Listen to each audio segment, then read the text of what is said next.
যেটা ছাত্রদল পায় নাই, যেটা অন্যরা পায় নাই। তারা ছিলই না সেখানে। তাদের উপর যখন নির্যাতন এসেছে তারা সেখান থেকে ক্যাম্পাস থেকে আউট হয়ে গেছে, তারা আর ক্যাম্পাস পলিটিক্সে ছিল না। ছাত্র শিবিরের কার্যক্রম বা জামাতের কার্যক্রম কিন্তু কখনো বন্ধ ছিল না। আমি তো ছাত্র শিবির করেছি আমার পরিবারের বিরুদ্ধে, মানে এক ধরনের স্ট্রাগল করে। হ্যাঁ, আমি ছাত্র শিবিরে যোগ দেওয়ার পরে পরিবার থেকে আমাকে কিন্তু প্রত্যাখ্যান করা হয়েছিল এবং কি আমাকে বাড়ি থেকে বের করে দেওয়া হয়েছিল।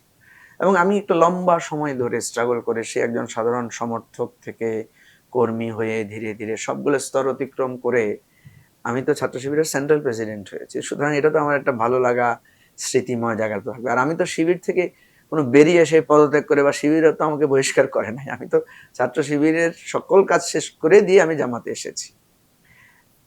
আমরা যেটা মনে করি যে যদি আপনি রাজনৈতিক সংগঠন আকারে দেখেন তাহলে ছাত্র শিবির একটা আলাদা সংগঠন, জামাত একটা আলাদা সংগঠন। আমাদের সময় আমরা এটা স্পষ্টভাবে জানতাম যে জামাত এবং শিবিরের সাথে কোনো সাংগঠনিক সংযোগ নাই, একটা আদর্শিক সংযোগ আছে। সুতরাং শিবিরের সাথে আমি জামাতকে এখনো মিলাই না। আমি এখনো মনে করি যে ছাত্র শিবির একটা ভালো সংগঠন।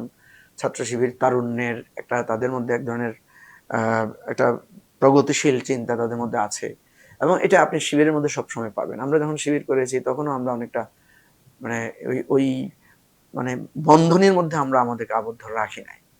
এবং আমি যখন ছাত্র শিবিরের সভাপতি ছিলাম অনেকগুলো বিষয়ে অনেক পদক্ষেপ আমি গ্রহণ করেছি, অনেক চিন্তা করেছি। এখনো যারা করছে, এই যে এবারে ডাকসুতে আমি দেখলাম যারা করেছে, আমি তো এদেরকে অ্যাপ্রিসিয়েট করি এবং আমি এদের সাথে আমার চিন্তার যথেষ্ট মিলও খুঁজে পাই। তো সুতরাং ওই জায়গাটায় আমার একদম স্পষ্ট পজিশন আছে। আমি ছাত্র শিবির আর জামাতকে একসাথে ভাবি না, একভাবে মূল্যায়নও করি না।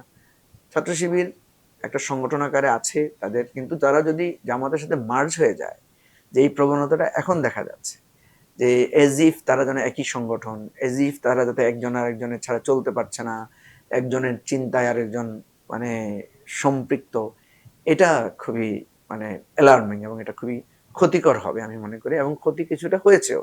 ছাত্র শিবির সম্পর্কে আমার কোনো নেতিবাচক অবস্থান।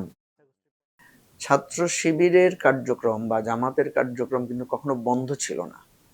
অনেকে হয়তো বলে ঢাকা বিশ্ববিদ্যালয়ে শিবির ছিল না, রাজশাহী বিশ্ববিদ্যালয়ে জগন্নাথে জাহাঙ্গীরনগরে শিবির ছিল না।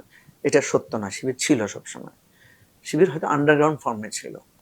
আপনি দেখবেন এই ছাত্র শিবিরের প্রত্যেক কমিটিতেই ঢাকা বিশ্ববিদ্যালয়ের কমিটি, জগন্নাথের জাহাঙ্গীরনগরের কমিটি, জগন্নাথের কমিটি সবসময় ছিল, কিন্তু এটা পাবলিক জানতো না। শিবিরের সাধারণ লোকেরা কিন্তু জানতো। এটা এটা তার ব্যাপার, সে ক্রাইসিসে সে কোন ধরনের ভূমিকা নেবে, ক্রাইসিসে সে কোন ধরনের পলিসি গ্রহণ করবে, কৌশল নেবে, এটা তো তার নিজস্ব ব্যাপার, তাই না? সুতরাং ওরা ছিল, হয়তো পাবলিক পলিটিক্সে অ্যাপিয়ারেন্সে তারা অ্যাবসেন্ট ছিল, তারা তাদের কৌশল মতো ভাবে কাজ করে গেছে। ফলে যখন তাদের এই মানে সমস্যা সরে গেছে, তাদের মধ্যে থেকে যে ধরনের অবস্ট্রাগল ছিল, ক্রাইসিস ছিল, সেটা যখন সরে গেছে, তারা ফুল ফ্লেজেডে তারা সেখানে পলিটিক্স করার সুযোগটা পেয়েছে, যেটা ছাত্রদল পায় নাই, যেটা অন্যরা পায় নাই। তারা ছিলই না সেখানে। তাদের উপর যখন নির্যাতন এসেছে তারা সেখান থেকে ক্যাম্পাস থেকে আউট হয়ে গেছে, তারা আর ক্যাম্পাস পলিটিক্সে ছিল না। কিন্তু শিবির কোনো না কোনো ফর্মে সব জায়গায় ছিল। সুতরাং 5ই আগস্টের পরে এই প্রথমবারের মতো সব শিক্ষা প্রতিষ্ঠানে ছাত্র শিবির তার কার্যক্রমটাকে কন্টিনিউটিটা চালাতে পেরেছে এবং এটাকে সে পাবলিক স্ফেয়ারে প্রভাব আকারে সে দাঁড়িয়ে গেছে। এই দাঁড়িয়ে যাওয়াতে যেটা হয়েছে, আপনার কাছে মনে হচ্ছে যে সব জায়গায় তারা 5ই আগস্টের পরে হয়েছে, আসলে 5ই আগস্টের পরে হয় নাই। তারা ছিল, কৌশলগতভাবে ছিল, কৌশলগত থাকতে বাধ্য হতে হয়েছিল, এখন তারা একটা শক্তিশালী অবস্থানে এসেছে। দ্বিতীয় হচ্ছে যে এইটাকে তারা কতটুকু কন্টিনিউ করতে পারবে, ফিউচারে এটা থেকে তারা কতটুকু অ্যাচিভমেন্ট নিবে, সেটা সময়ের সাথে বলে দিবে। সেটা হয়তো নেক্সট কর্মকৌশলের ব্যাপারের সাথে রিলেটেড থাকে।